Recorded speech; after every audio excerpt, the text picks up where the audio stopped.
What's up, guys, and welcome back to the house. And pretty much today we are going to be doing another event floor. Pretty much it's going to be room 3 for the Christmas event floors, and we are going to go ahead and help you guys get this red Mr. Snowman head. I think it's the red one. Last time I said it was the red, but I was wrong. It was completely wrong. I think this one is the red one. But we're going to pretty much just go ahead and do level 1 all the way to level 50 again. So let's just go ahead and get started. So to go ahead and start off, we're going to be in room 3, and right here we're going to be in kind of like a little mess hall. It's going to be a little bit more easier too, since there's only 3 doors to defend compared to like room 2 where we had to defend 7. It's going to be a little bit more easier, and we're going to go ahead and put our kittens right here in the front. And just keep in mind, for this one you want to have a mixture of red and yellow troops, pretty much your secrets and your mythics. And another thing that I could go ahead and tell you guys just right off the bat, just try to make some of them have some levels on them. For example, my kitten has a 4, and I have my demon girl that has a 2 on it. Always recommended just to go ahead and have them that way. You don't have to do it, but I would just recommend it. Probably be a little bit more easier for you guys to defend right off the bat. Also, try to make sure that your troops have like some decent curses on them. For example, if you have Nightmare, Inferno, Oblivion, Death Strike, those are pretty good to have on them for this one. I want to say if you have Haste, Bloodlust, or anything that's kind of like a low tier, it probably won't be suitable, or it won't really benefit you too much on here, just because this one's going to be a little bit more challenging, a little bit more difficult to do.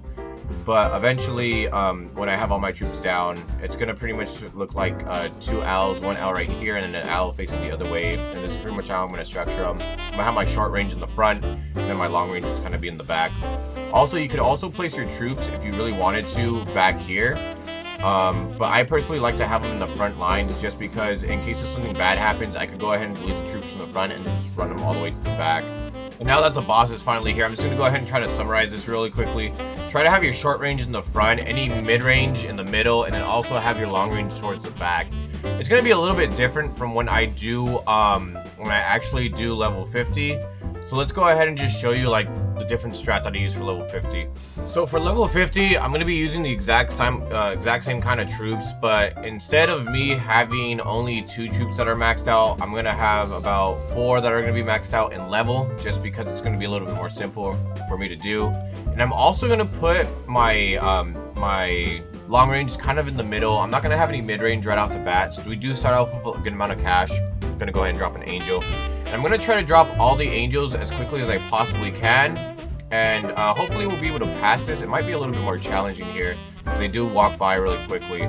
So let's see if I'm able to stop them all. I know some of them might get by, which is going to be fine.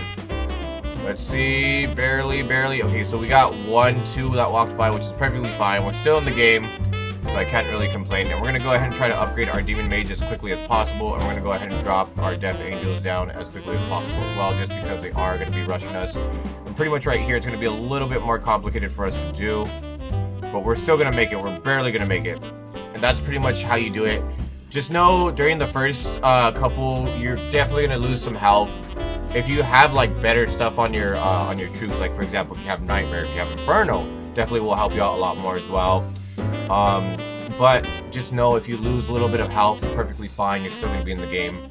And this is how we're going to have it. We're pretty much going to have all our troops that are long range in the middle, and then our short range should should just be right here, like in this section. And we're not going to put it all the way down here to the points, just because we don't really need it all the way that far, especially since our Boom Bear is maxed out to the max, pretty much on damage. So I'm going to go ahead and have him back here. And so this is pretty much how it's going to be looking like. We do have a freeze here, and for you guys that don't know his special ability, he ends up freezing troops in position. So I decided to go ahead and just add him, just to have him there, just fill up the gap. And aside from your Boom Bears, aside from Angels and Death Angels, other characters that are pretty good on this level as well would be Blood Claw. Your Archangel would be good as well. For Mythics, I'm trying to think off the top of my head. Kitty kind of does fairly well in the beginning. Just make sure that's maxed out. You have Purge as well. That's pretty decent as well, as long as you have them maxed out. And there's a couple other troops that you can go ahead and put, but pretty much I would just suggest, if you have any of them that are shinies, definitely bring as many shinies as you can, since they do a lot more damage compared to the regular ones. But yeah, let's go ahead and fast forward to wave 16 and defeat that boss. Alright, so the boss is finally in here. And I believe that's 258,000.7 health. It is pretty much getting destroyed, pretty much like a hot knife through butter. And he is going to get knocked out right here. And I guess it's... Wait a minute. Was that a blue snowman head? I think it's a blue snowman head instead of the red. I don't know. We're going to have to press play again just to see. But that's pretty much how you end up defeating the boss. And it should be the red snowman head since up here. I'm going to go ahead and take off my webcam real quickly. Since you guys can see right here, he has a red hat right here. So that's pretty much how you get the red snowman head. So yeah, once again, guys, I appreciate you guys for watching. Thank you once again. And if you guys have any questions, comments, concerns, or you guys need a little bit more guidance on this game, feel free to just reach out to me. And I'm going to go ahead and just showcase the head real quickly before we go ahead and take off. Here we go. Perfect. Loaded in. Click OK. And pretty much, oh, it's already there. Perfect. And there you have it. That's pretty much how you get this red snowman head. So thank you guys so much for watching. Appreciate it. And I'll see you guys on the next one. Until then, take care, everybody.